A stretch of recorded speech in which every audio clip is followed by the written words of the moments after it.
സുരേഖ, എവിടം വരെയായിട്ടുണ്ട് ഘോഷയാത്ര?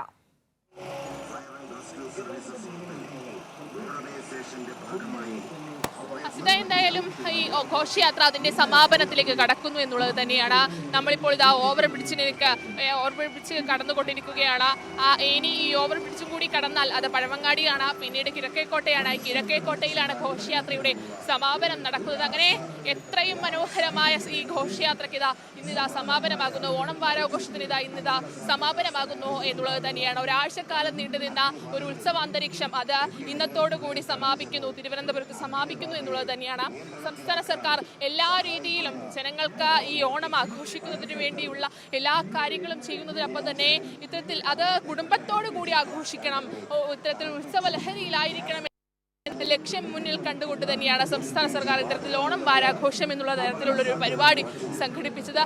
ആ പരിപാടിക്ക് ഇവിടെ സമാപനമാകുന്നു. അങ്ങനെ അതിന്റെ ഏറ്റവും മനോഹരമായ ഈ ഓണം വാരാഘോഷത്തിന്റെ ഏറ്റവും മനോഹരമായ ഘട്ടത്തിലേക്കാണ് നമ്മളിപ്പോൾ കടന്നുകൊണ്ടിരിക്കുന്നത്, ജനങ്ങളിപ്പോൾ കടന്നുകൊണ്ടിരിക്കുന്നത്. അങ്ങനെ ഏറ്റവും മനോഹരമായ ഈ ഓണം വാരാഘോഷത്തിന് ഈ തിരുവനന്തപുരത്ത് സമാപനമാകുന്നു. അതിന്റെ ഏറ്റവും അവസാന ഫ്ലോട്ടുകളാണ് നമുക്ക് ഇപ്പോൾ കാണാൻ കഴിയുന്നത്. അങ്ങനെ ഈ ഓവർ ബ്രിഡ്ജിന് സമീപം ഈ ഘോഷയാത്ര എത്തുമ്പോൾ അത് ഏറ്റവും മനോഹരമായി നടത്തിക്കഴിഞ്ഞു എന്നത് തന്നെയാണ് സംസ്ഥാന സർക്കാരിന്റെ വിശ്വാസം എന്ന് പറയുന്നത്.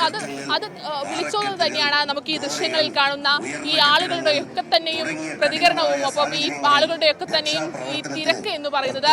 നമ്മളിത് മാനവീയം മുതൽ ഇത് ഇവിടെ വരെ ഈ ജനങ്ങളുടെ തിരക്ക് നമ്മൾ കണ്ടതാണ്.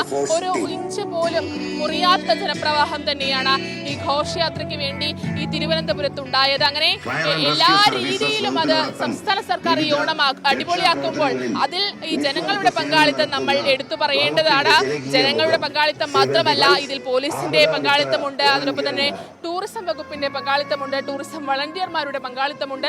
അങ്ങനെ ഒരു ഒരു പ്രശ്നവുമില്ലാതെ ഈ ഓണം ഇവിടെ അവസാനിക്കുന്നു. ഓണം വാരാഘോഷത്തിന് ഇവിടെ സമാപനമാകുന്നു എന്നുള്ളത് തന്നെയാണ്. കേരളത്തിന്റെ തനിമ വിളിച്ചോതിക്കൊണ്ട്, കേരളത്തിന്റെ സാംസ്കാരിക തനിമ വിളിച്ചോതിക്കൊണ്ട്, കേരളത്തിന്റെ തനത് കലാരൂപങ്ങൾ ജനങ്ങൾക്ക് മുന്നിൽ അവതരിപ്പിച്ചുകൊണ്ടാണ് ഈ ഘോഷയാത്ര കാണികൾക്ക് മുന്നിലൂടെ ഇങ്ങനെ കടന്നുപോയിക്കൊണ്ടേയിരിക്കുന്നത്.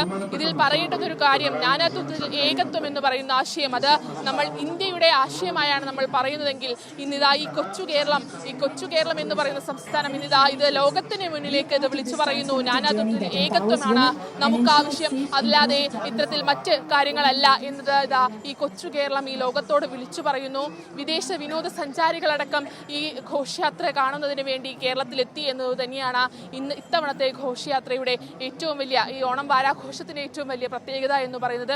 അങ്ങനെ ലോകത്തിന് മുന്നിൽ ഇത്തരത്തിൽ കേരളത്തിന്റെ തനിമയും സാംസ്കാരിക തനിമയും ഒക്കെ തന്നെയും വിളിച്ചു പറയുമ്പോൾ നാനാത്വത്തിൽ ഏകത്വം എന്ന് പറയുന്ന ആശയം കൂടി ലോകത്തിന് മുന്നിലേക്ക് കാഴ്ചവെക്കുന്നു എന്നുള്ളത് തന്നെയാണ്. അങ്ങനെ ഏറ്റവും പ്രാദേശിക കലാരൂപങ്ങളടക്കം, തനത് കലാരൂപങ്ങളടക്കം ഈ ജനങ്ങൾക്ക് മുന്നിൽ അവതരിപ്പിച്ചുകൊണ്ടാണ് ഘോഷയാത്ര കടന്നു പോകുന്നത് എന്നുള്ളത് തന്നെയാണ്. മാനവീയത്തിൽ നിന്ന് 4 മണിക്ക് ആരംഭിച്ച ഘോഷയാത്ര ഇപ്പോഴും ഇങ്ങനെ ജനങ്ങൾക്ക് മുന്നിൽ ജനങ്ങളെ ത്രസിപ്പിച്ചുകൊണ്ട് ഈ ഘോഷയാത്ര ഇങ്ങനെ കടന്നു പോകുന്നുണ്ട് എന്നുള്ളത് തന്നെയാണ് ഇതിലെ ഏറ്റവും പ്രധാനമായ കാര്യം. അതിനൊപ്പം തന്നെ മറ്റ് സംസ്ഥാനങ്ങളിൽ നിന്നുള്ള ജാർഖണ്ഡ്, മഹാരാഷ്ട്ര തുടങ്ങി മധ്യപ്രദേശ് തുടങ്ങിയ സംസ്ഥാനങ്ങളിൽ നിന്ന് വിവിധ കലാരൂപങ്ങൾ ഈ ഘോഷയാത്രയുടെ ഭാഗമാകുന്നുണ്ട്.